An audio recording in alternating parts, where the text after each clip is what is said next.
Folks along the Mississippi may fear floods, but at least the high water eventually goes away. If only that were true for the creatures that lurk in the turbid waters, the mystical swamps, and the dark forests. What could be hiding in those places?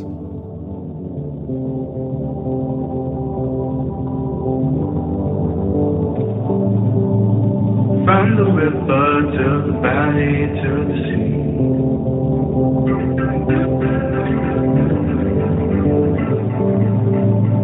all the places, all the people that you can meet. Welcome to the Mississippi Valley Traveler Podcast. I'm Dean Klinkenberg, and I've been exploring the deep history and rich culture of the people and places along America's greatest river, the Mississippi, since 2007. Join me as I go deep into the characters and places along the river and occasionally wander into other stories from the Midwest and other rivers. Read the episode show notes and get more information on the Mississippi at MississippiValleyTraveler.com. Let's get going. Welcome to episode 43 of the Mississippi Valley Traveler Podcast. I know it's not Halloween, but for some reason I've been thinking about monsters lately. Don't ask me why, it's not worth going there. So in this episode, I want to tell you a little bit about some old monster stories and then go deep into the world of a monster we're all far more familiar with mosquitoes. Some of this is adapted from my book, Mississippi River Mayhem. You can find that wherever books are sold if you want to read the whole book. A couple of quick announcements. I have two events coming up at Left Bank Books in St. Louis. If you're in the area, come on by. On Tuesday, June 18th, I will be there for Boyce Upholt's book release party. June 18th, 6 p.m. at the Schlafly Public Library in the Central West End, 6 p.m. Boyce will be talking about his new book, and I'll be facilitating a Q&A session with him. The week after that, on June 25th, I will be talking about my own book, The Wild Mississippi, at Left Bank Books in the Central West End. That is also at 6 o'clock. So if you're in the St. Louis area, I'd love to see you at one or both of those events. As usual, you'll find the show notes at MississippiValleyTraveler.com/podcast.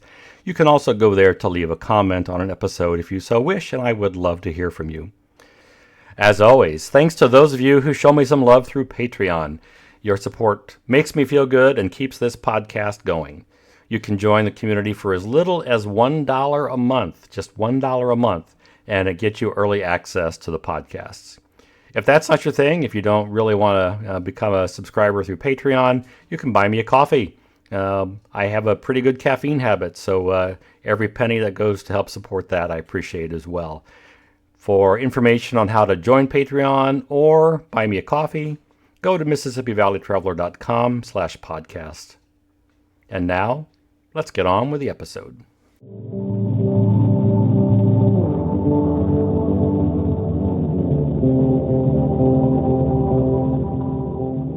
Folks along the Mississippi may fear floods, but at least the high water eventually goes away. If only that were true for the creatures that lurk in the turbid waters, the mystical swamps, and the dark forests. What could be hiding in those places? Demons! Well, sure, there might be a gator or a cottonmouth, but it's the demons you have to watch out for, especially in those swamps, and especially at night when the moon rises over the Mississippi. Better bring along a lucky charm for protection. Stories of dangerous river creatures have persisted for centuries. In 1673, the Ojibwe warned Father Jacques Marquette and Louis Joliet that the river was full of giant monsters that could devour men in their canoes in a single bite. The only scary creature that Marquette and Joliet encountered firsthand, though, was a large catfish that struck their canoe, a collision that certainly frightened the heck out of everyone, even if the fish didn't consume the explorers for dinner or take a bite out of their canoe. Marquette and Joliet may not have encountered any actual monsters, but they were the only Europeans to see a cliff painting of a mythical beast that we now call the Piasa bird that was painted on a bluff face near present-day Alton, Illinois. The images actually depicted two monsters, as Marquette described it. Quote, "While skirting some rocks, which by their height and length inspired awe, we saw upon one of them two painted monsters, which at first made us afraid, and upon which the boldest savages dare not long rest their eyes. They are as large as a calf. They have horns on their heads like those of a deer, a horrible look, red eyes, a beard like a tiger's, a face somewhat like a man's, a body covered with scales, and so long a tail that it winds all around the body, passing above the head and going back between the legs, ending in a fish's tail. Green, red, and black are the three colors composing the picture. Moreover, these two monsters are so well painted that we cannot believe that any savage is their author, for good painters in France would find it difficult to reach that place conveniently to paint them. By the time the next Europeans came to the area, the paintings were gone. Contemporary interpretations of the images now decorate the bluffs near the original location, and check the show notes for a photo of the Piasa bird today. 2 centuries after the Joliet-Marquette expedition, newspapers reported that some folks had spotted a monster nearly as big as an elephant rising out of Lake Pepin. Lake Pepin's a natural widening in the Mississippi's channel. For 22 miles, the river spreads as wide as 2.5 feet and runs about 20 to 30 feet deep. Stories of monsters in Lake Pepin predate the arrival of Europeans. The Dakota who lived in the area preferred to travel on the lake in sturdy dugout canoes. They knew of creatures in the lake that had a habit of punching holes in birch bark canoes. While no one has ever captured proof of a big monster, locals have embraced the story, and you can buy a t-shirt today with the image of this creature, which we now call Peppy, and it has a rather cuddly appearance, not unlike Dino from the Flintstones. A few years later, another monster in the Mississippi made national news as newspapers across the U.S. reported sightings of it. In 1877, eyewitnesses reported spotting this monster at St. Louis near Quarantine Island. At first, the stories were dismissed as pure fancy, but then 3 men near St. Genevieve reported finding a big monster sunning itself on a beach near their farms. The snake-like beast spanned 70 feet long, its body covered with shiny brown scales, with the head of a dog or maybe a sea lion, but with a 5-foot-long beak, possibly made of ivory, a rough mane around the neck, 6 legs, and a pair of fins. It was apparently equipped for life on land or in the water. The men fired shotgun blasts at the creature, which groaned, then slipped into the river, shooting water 10 feet high as it slipped under the surface. After the story of their encounter circulated, another man in the area claimed he watched as a horse swimming across the river suddenly went under and did not resurface. Another farmer said one of his horses, one that loved to drink from the river, had recently disappeared. And yet another farmer said he had recently found the head and horns of a cow that had washed ashore. He was certain he had seen that same cow drinking near the river just an hour earlier. A few days later, folks crossing the river on a ferry near New Madrid spotted the monster again.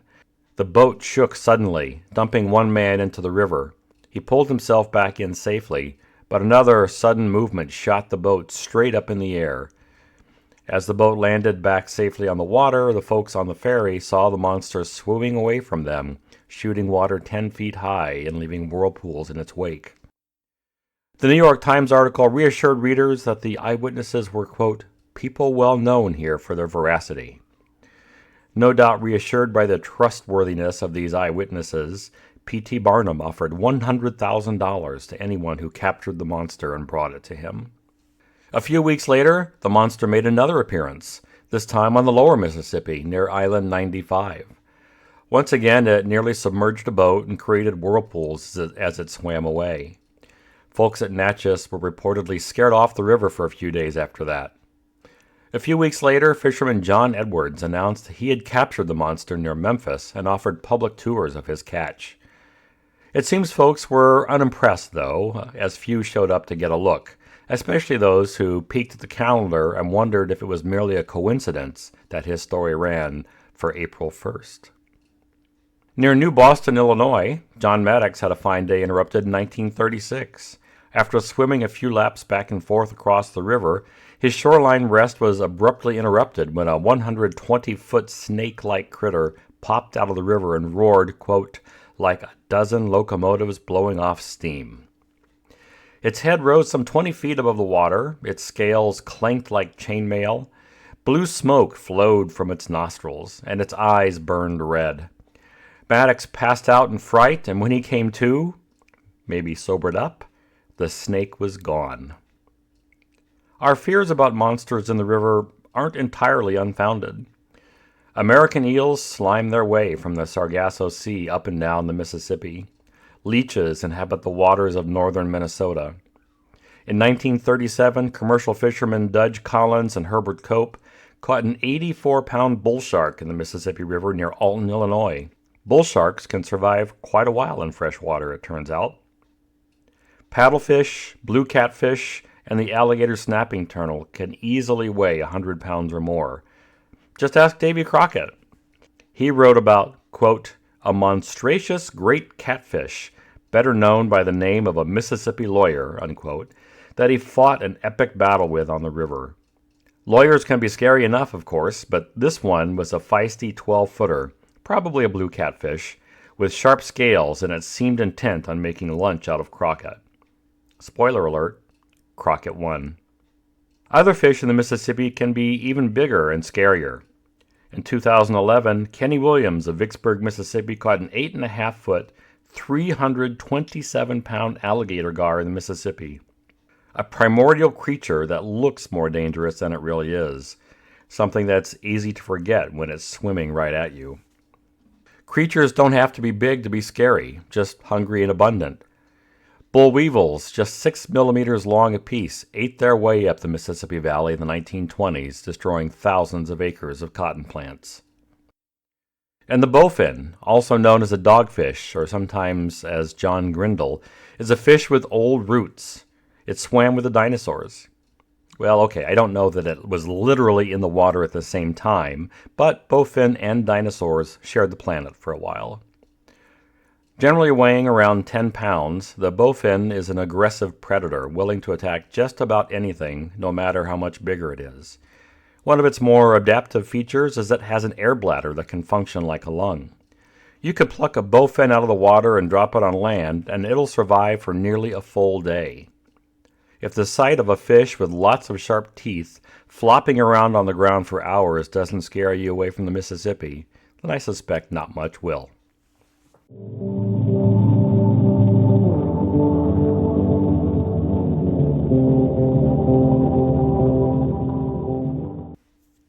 During a hike a few years ago, I made an impulsive stop to check out an overlook at Savannah Portage State Park in northern Minnesota. Overlooks are rare in this glacier-flattened landscape, so I was pretty excited to get to it and see what the view was like. Within a few steps after hitting the trail, I was engulfed in a cloud of mosquitoes so thick that I swear I could have killed hundreds just by snapping my fingers. There are parts of the world, like that one, where mosquitoes are so abundant that I'm surprised a mosquito-eating equivalent of a whale shark hasn't evolved, a creature that could glide through the air with its long, thin mouth wide open, vacuuming up the little suckers for food. We love complaining about mosquitoes. I sure do. When I lived in Minnesota, we joked that the mosquito was the state bird. I imagine in Florida or Louisiana, maybe there are similar jokes. Old-timers, stoic men and women with Scandinavian sensibilities, insisted they had seen mosquitoes large enough to carry off a cat or a small child. It's all part of a long tradition. French traders, including Henri de Tonty, founded Arkansas Post in 1686 to trade with neighboring Quapaw, Osage, and Caddo people. They built near the confluence of the Arkansas and Mississippi rivers, a swampy area that proved challenging for Europeans, especially because of the abundant mosquito population. In 1727, the Post's priest, Father Paul de Poisson, wrote, "The Egyptian plague was not more cruel. This little creature, the mosquito, has caused more swearing since the French came to Mississippi than had been done before that time in all the rest of the world." In 1826, Reverend Timothy Flint wrote, quote, "The mosquitoes swarm above the water in countless millions. I traveled 40 miles along this river swamp. I was enveloped for the whole distance with a cloud of mosquitoes. Nothing interrupted the death-like silence but the hum of mosquitoes." These thick clouds of mosquitoes inspired some creative coping techniques. Flint wrote, quote, "The inhabitants, while jesting upon the subject, used to urge this incessant torment as an excuse for deep drinking. A sufficient quantity of wine or spirits to produce a happy reverie or a dozing insensibility had a cant but very significant name, a mosquito dose. I could probably record an entire episode's worth of hate-filled quotes about mosquitoes, but you get the idea. Let's move on. Mosquitoes have been buzzing around this planet for some 50 million years. There are now thousands of species of mosquitoes, and while they all share an attraction to carbon dioxide and that universally irritating buzz, they are a remarkably diverse group of creatures. Some species love the nightlife, while others prefer the bright of day. Some can't live without blood, while others are essentially vegan. While most species are no more annoying than screaming children in a coffee shop, a very few are very deadly. These outliers may be responsible for more human deaths than any other creature, except perhaps humans ourselves. Mosquitoes in the genus Anopheles are among the most notorious. Females in 30 to 40 of the 430 Anopheles species carry the plasmodium parasites that cause malaria, a disease that some scientists estimate has been responsible for half of all human deaths since the Stone Age. Malaria was unknown in North America before European colonization. The first cases probably came to the continent with Hernando de Soto in the 16th century. Malaria and other diseases carried by the conquistadors spread throughout the southeast, killing thousands more people than the conquistadors killed directly, wiping out whole communities in the ensuing years. Malaria eventually ran its course and disappeared from North America for a while, only to reappear when the next round of Europeans returned. In 2013, nearly 200 million people around the world contracted malaria, with nearly 500,000 dying from it, most of them children. People whose ancestors lived in malaria-prone areas, in North America that was primarily enslaved Africans, inherited a genetic adaptation, the sickle cell gene, that developed over millennia and hundreds of generations to reduce the mortality of malaria. Individuals who have a single copy of the sickle cell gene are 90% less likely to die from malaria than those without the gene. Unfortunately, inheriting 2 copies of the sickle cell gene nearly guarantees the development of sickle cell anemia, a disease that few survive beyond childhood. The Anopheles mosquito thrives in agricultural areas. As forests were cleared for farming in the Mississippi Delta, the population of Anopheles mosquitoes spread with cotton. All those acres of cotton fields provided fertile habitat for Anopheles mosquitoes, the thousands of puddles and wheel ruts and furrows which the mosquitoes use for breeding. With a favorable habitat and a growing human population, malaria spread quickly. Wealthy folks typically traveled away from malaria-prone regions in summer, so the disease took an especially heavy toll on the poor, who didn't have the luxury of packing their steamer cases and heading north. In North America, residents of Arkansas suffered more than most. Cases were widespread well into the 20th century. Surveys in the 1930s found the parasite present in nearly a quarter of the population in some communities. The disease had been a fact of life for so long that many people self-medicated with quinine and only went to a doctor if the quinine didn't work. Infection rates were eventually reduced with an ambitious public health program, which culminated with the National Malaria Eradication Program in 1947. The primary tool was DDT, which was blasted around in areas where malaria was endemic. Other measures included draining swamps, introducing gambusia minnows to bodies of water where mosquitoes bred, those fish feast on mosquito larvae, and putting screens on windows and doors. All those efforts worked. In 1945, Arkansas reported over 2,000 cases of malaria, but just 6 years later, there were none. Of course, all that DDT had some unforeseen negative consequences. Hey, Dean Klinkenberg here, interrupting myself. Just wanted to remind you that if you'd like to know more about the Mississippi River, check out my books. I write the Mississippi Valley Traveler guidebooks for people who want to get to know the Mississippi better. I also write the Frank Dodge Mystery Series that is set in places along the Mississippi. My newest book, The Wild Mississippi, goes deep into the world of Old Man River. Learn about the varied and complex ecosystem supported by the Mississippi, the plant and animal life that depends on them, and where you can go to experience it all. Find any of these wherever books are sold. Malaria wasn't the only mosquito-borne disease that residents of the Mississippi Valley feared.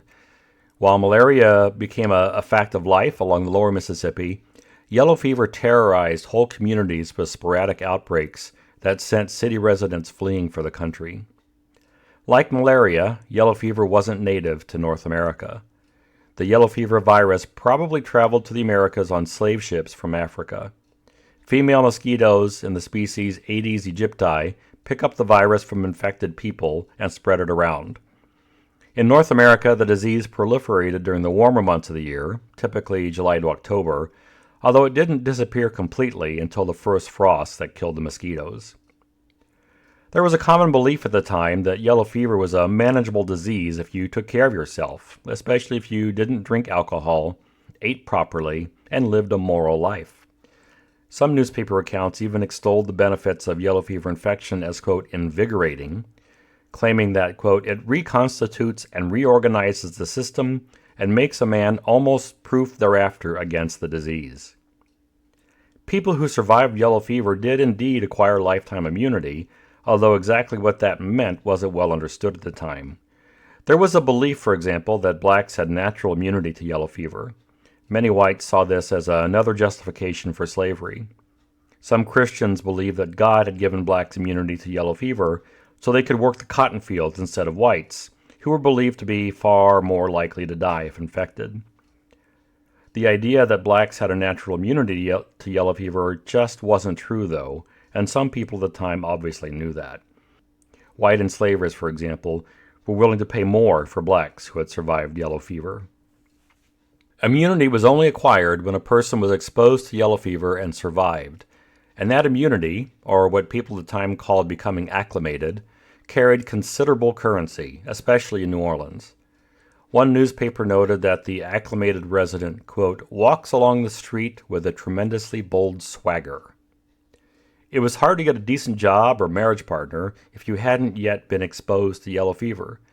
For that reason, some people chose to stick around so they too could become acclimated. It was a risky decision. About 15% of those infected got very sick, usually after the third day. If you were in that unlucky group, your odds of surviving were as good as picking heads on a coin flip. Death from yellow fever was an unpleasant way to exit the earthly plane, and the time from the first onset of symptoms to severe illness could be shockingly brief.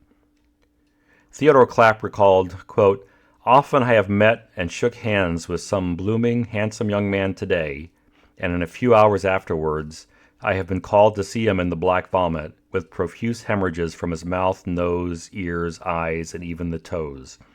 The eyes prominent, glistening, yellow, and staring. The face discolored with orange color and dusky red.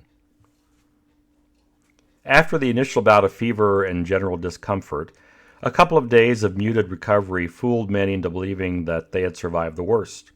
When symptoms returned, though, they were much more severe.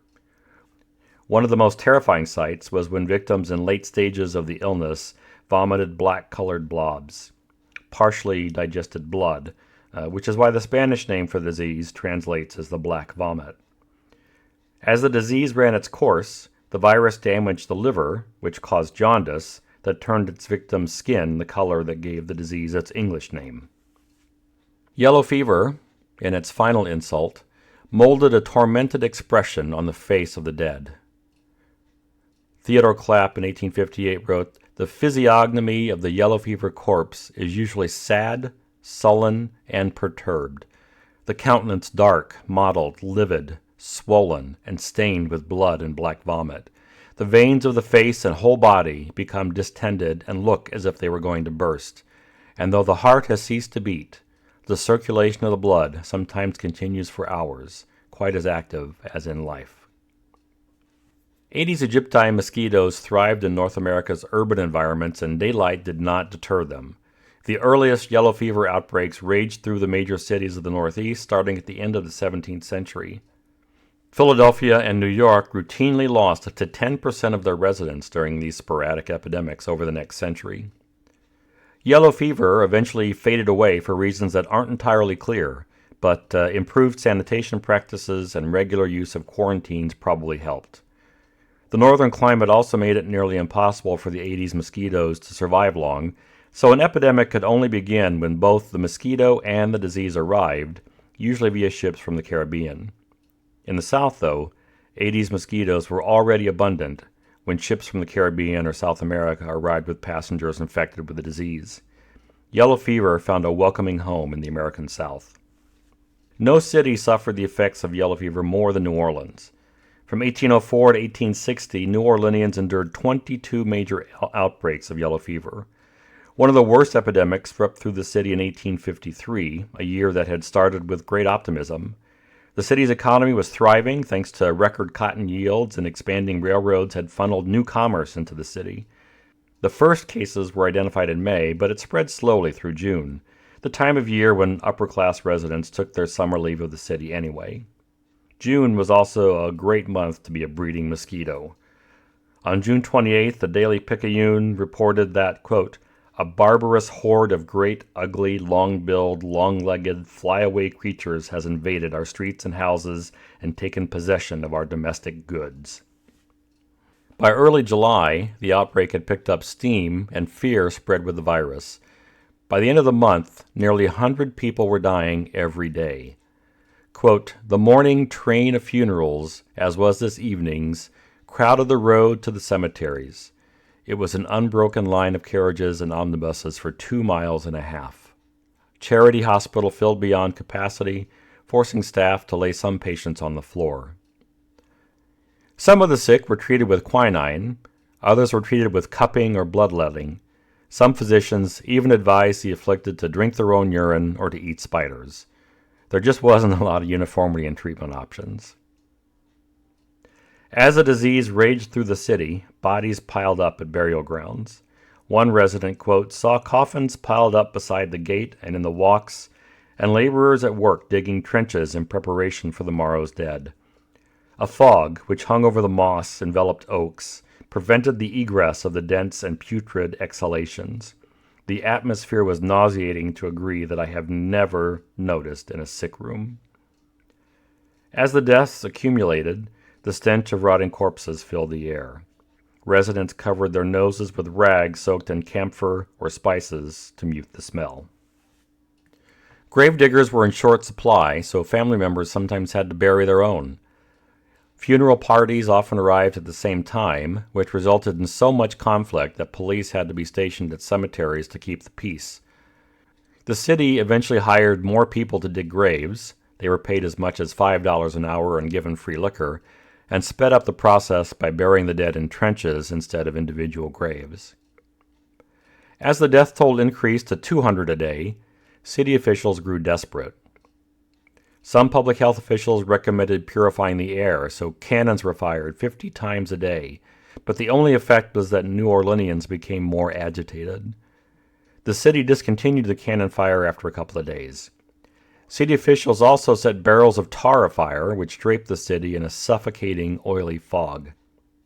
River traffic was down, but the city didn't close the port, so ships continued to dock. Some of those ships brought in new groups of immigrants who moved into the city, then contracted yellow fever. In some cases, the disease wiped out entire immigrant families. On August 20th, nearly 300 people died. The epidemic had peaked. By the time it was over, some 40% of the city's residents had been infected, and upwards of 11,000 had died, most of them newly arrived immigrants. People who left the city as the epidemic raged in New Orleans carried yellow fever up the Mississippi River, contributing to major outbreaks in Baton Rouge, Natchez, and Vicksburg. On October 13th, the city's health commission declared the epidemic over. People returned to the city, and businesses opened back up. The rhythms of life returned normal, and the newly acclimated walked the streets with a swagger. 25 years later, a virulent yellow fever epidemic nearly wiped out Memphis. Founded in 1819 by a group of investors that included future President Andrew Jackson, Memphis built up in the homelands of Chickasaw Indians and in the heart of the area where pre-European Mississippi cultures had thrived. After the Civil War, Memphis grew rapidly, thanks in part to the migration of blacks from the rural South. That rapid population growth overwhelmed the city's built environment. Poor sanitation practices, open sewers were common, gave Memphis a reputation as the most foul-smelling city in the country and contributed to the rapid spread of disease. There was no sanitation system for human and animal waste, so most of it flowed down streets and gutters and into a bayou in the middle of town that served as the city's sewer. Garbage and animal carcasses piled up in city streets, pools of water collected around bridge piers, in basements, and on city streets, which provided fertile breeding grounds for the Aedes mosquitoes that spread yellow fever. Memphis had its first brush with yellow fever in 1855, an outbreak that killed 150 people. Memphians lived through another minor yellow fever outbreak in 1867, although it wasn't trivial for Mary Jones. That epidemic took the lives of her husband and all four of her young children. She moved away from Memphis after that and later gained fame as an activist for working people. She was better known by her nickname, Mother Jones. When yellow fever killed 2,000 people in 1873, Memphians had to shed their belief that their more northerly location protected them from significant yellow fever outbreaks. Just 5 years later, any remaining doubts were shattered. In early August 1878, word reached Memphis that yellow fever was spreading in Grenada, Mississippi, a town just south of town. A few days later, Memphian Kate Bionda took ill and died from the disease. Bionda and her husband ran a food stand on the riverfront. City officials responded quickly. J.M. Keating wrote about this in his account of the epidemic. Quote, "Immediately, Health Officer Erskine took charge of the building and vicinity. The rooms, house, and premises were thoroughly fumigated and disinfected with carbolic acid, copperas, etc. The sidewalk and street for half a square on Front Street and the same distance back on Adams were also disinfected. An obstruction or railing was placed across Adams Street at Center Alley, and the locality, number 212, was fenced in around Front Street to the intersecting alley running east and west. Not only was the building in which Mrs. Bionda died disinfected and isolated, but all adjacent buildings in the block were likewise disinfected, and policemen were stationed to prevent people from visiting that particular locality." Those efforts weren't nearly enough, though. Cases spread across the city, and when the Board of Health declared a yellow fever epidemic on August 23rd, Memphians fled. Some people sold their prized possessions, silver, watches, jewelry, to raise the money to leave. Others emptied their bank accounts. People left town any way they could, quote, by hacks, by carriages, buggies, wagons, furniture vans, and street drays, away by bateau, by anything that could float on the river, and by the railroads, the trains on which, especially on the Louisville Road, were so packed as to make the trip to that city or to Cincinnati a positive torture to many delicate women every mile of the way. The aisles of the cars were filled and the platforms packed. The stream of passengers seemed to be endless, and they seemed to be as mad as they were many. More than half of the city's 50,000 residents got out. Some went to the country. 5,000 people lived in temporary camps in Shelby County. Other people escaped to cities presumed to be far enough north to be out of the reach of yellow fever. St. Louis, Cincinnati, Detroit, Chicago. Many communities, though, especially the smaller ones around Memphis, imposed quarantines to keep those Memphians out. Quarantines weren't an unreasonable response, as fleeing Memphians carried yellow fever to some of the places where they sought sanctuary. Within days, the city's bustling city streets turned desolate and business ground to a halt. The disease spread swiftly among the 20,000 who were left behind. Quote, "The king of terrors continues to snatch victims with fearful rapidity," the newspaper The Avalanche reported. The mood turned desperate. Officials spread lime and carbolic acid on streets and sidewalks to douse the smells.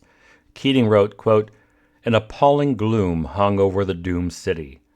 At night, it was silent as the grave. By day, it seemed desolate as the desert. The solemn oppressions of universal death bore upon the human mind, as if the day of judgment were about to dawn. the energies of all who remained were enlisted in the struggle with death. As the casualties accumulated, signs of loss were impossible to hide. Quote, "The small burnt piles of bedding that are seen on every street but tells the passerby a death has occurred here. These blackened spots are growing in number daily." Help poured in from across the country. Trains dropped off carloads of food, clothing, and coffins. People collapsed and died on the street. Many died at home alone, only to be discovered later in advanced states of decomposition. A man named Riviere was found in his home, naked and alone, with flies swarming around him. The entire Gregg family, both parents and 6 children, died in a matter of days.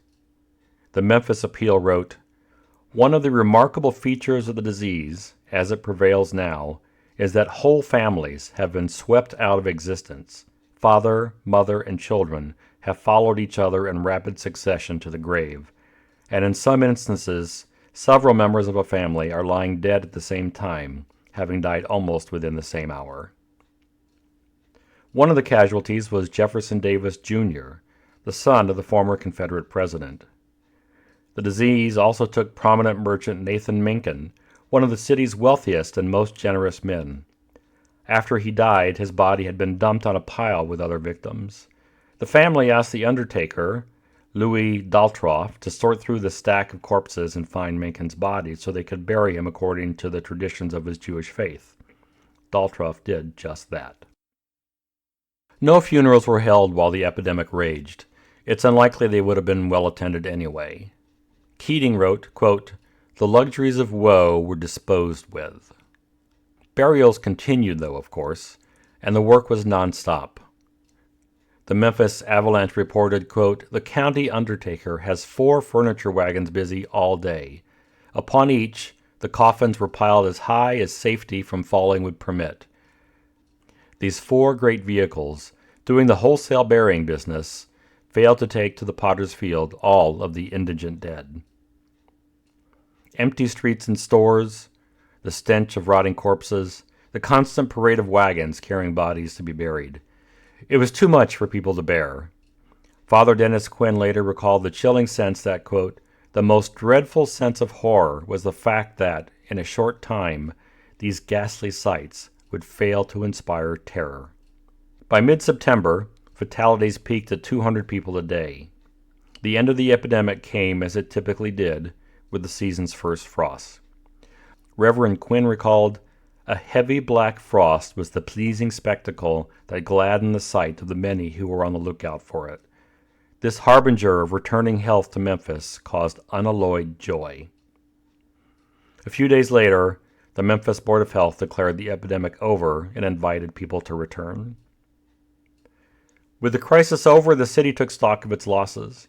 Of the 19,000 who stayed behind, mostly people who couldn't afford to leave, 17,000 had contracted yellow fever and over 5,000 died. The toll included half of the city's physicians, a quarter of the police force, and 24 firefighters. Not everything about the epidemic turned out to be bad news, though. John Thomas and Beatrice Johnson met while helping people afflicted with yellow fever. They fell for each other and got married after the epidemic ended. In spite of the reassurances from health officials, thousands of people never returned to Memphis. Starved of revenue because of the sudden, dramatic loss of population, the city government was no longer able to pay its bills. In 1879, city government dissolved, and the state of Tennessee assigned municipal governance to a special taxing district. That summer, Memphis had another yellow fever scare. 587 people died, and the taxing district announced plans for an ambitious program aimed at improving public sanitation, which included construction of a state-of-the-art sewer system. It took a while, but Memphis bounced back. The city did not suffer through another yellow fever epidemic, and people began moving to the city again. After seeing its population drop from around 50,000 in 1878 to 33,000 just 2 years later, the population grew to 64,000 over the next decade. Yellow fever is no longer a threat in North America. The last significant outbreak in New Orleans was 1905. Aggressive efforts to control the mosquito population successfully tamped down the disease. There's still no treatment for yellow fever, but the risk of a new epidemic is very low today, thanks to the development of a highly effective vaccine. A single shot provides lifetime protection for 99% of the people who are inoculated. While we may love complaining about mosquitoes in North America, we're lucky that mosquito bites are merely annoying. For many people around the world, preventing mosquito bites remains a matter of life and death. But what are the best ways to keep mosquitoes at bay? There are many folk remedies that are believed to keep the bugs away, but only a handful of repellents are proven to work. As Timothy Flint described in his work, burning something stinky that creates a thick smoke, a smudge as it was sometimes known, was a common deterrent well into the 20th century. It was a pretty effective way to keep the bugs away, except for the fact that you had to be immersed in the smudge yourself for it to work. Maybe that's where the mosquito dose came in. Not that it kept the mosquitoes away, it didn't, but maybe it just made you care less about the buzzing, the bites, and that nasty smoke. When it comes to repellents, the only chemicals that are proven to work are picaridin, lemon eucalyptus oil, DEET, and citronella. The amount of time they work varies depending upon the chemical and its concentration. For example, a repellent with a 5% concentration of DEET will keep the mosquitoes away for 90 minutes. But repellents with a 10% concentration of citronella only work for about 20 minutes. There's a new weapon in our battle with mosquitoes, though: genetic engineering. Researchers have developed a fungus to infect mosquitoes that shaves a couple days off their 8 to 9 day lifespan, which is enough to keep the malaria-causing Plasmodium parasite from developing to maturity. A company in Brazil inserted a gene into male mosquitoes that they pass on to their larvae. After they hatch, the gene causes explosive growth of a protein that kills them all. When it was tested in Mandacaru, Brazil, an area with a growing epidemic of mosquito-borne dengue fever, the mosquito population dropped by 96% in 6 months.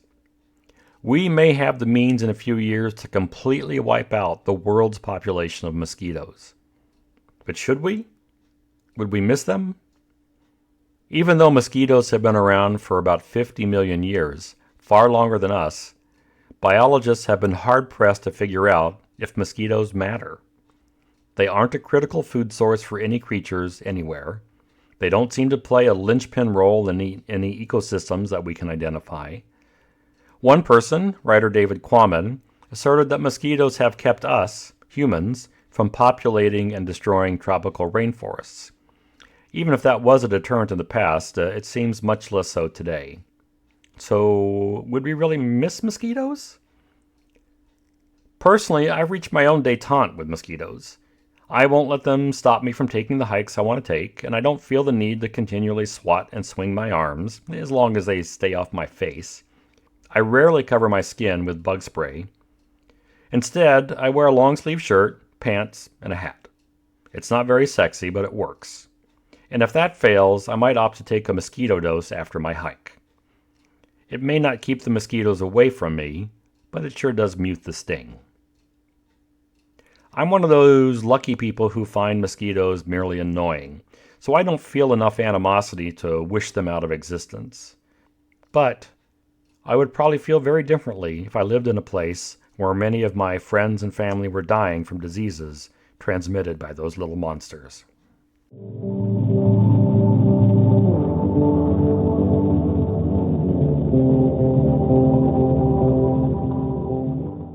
And now it's time for the Mississippi Minute. Well, this was a different episode than I normally produce for this podcast, so I would love to know what you thought about it. I'd also love to know what you think about mosquitoes and how you've come to learn to live with them. All of us have to deal with them at some point if we're going to be outside, so maybe we all have slightly different ways of handling that. Do you take a mosquito dose? Do you cover yourself with a spray like off? Do you just not go out? You know, what is your view on that? Do you think we should wipe out mosquitoes if we have the technology to do so? And if you have some really fun or harrowing mosquito stories, please feel free to share those as well. I want to hear it all, so don't hold back on me. So go ahead and head to MississippiValleyTraveler.com/podcast. You can contact me there. You can leave a comment on the episode, or you can drop me an email at dean@travelpassages.com. Thanks for listening. If you enjoyed this episode, subscribe to the series on your favorite podcast app so you don't miss out on future episodes. I offer the podcast for free, but when you support the show with a few bucks through Patreon, you help keep the program going. Just go to patreon.com/Dean Klinkenberg. If you want to know more about the Mississippi River, check out my books. I write the Mississippi Valley Traveler guidebooks for people who want to get to know the Mississippi better. I also write the Frank Dodge Mystery Series that's set in places along the river. Find them wherever books are sold. The Mississippi Valley Traveler podcast is written and produced by me, Dean Klinkenberg. Original music by No Offense. See you next time.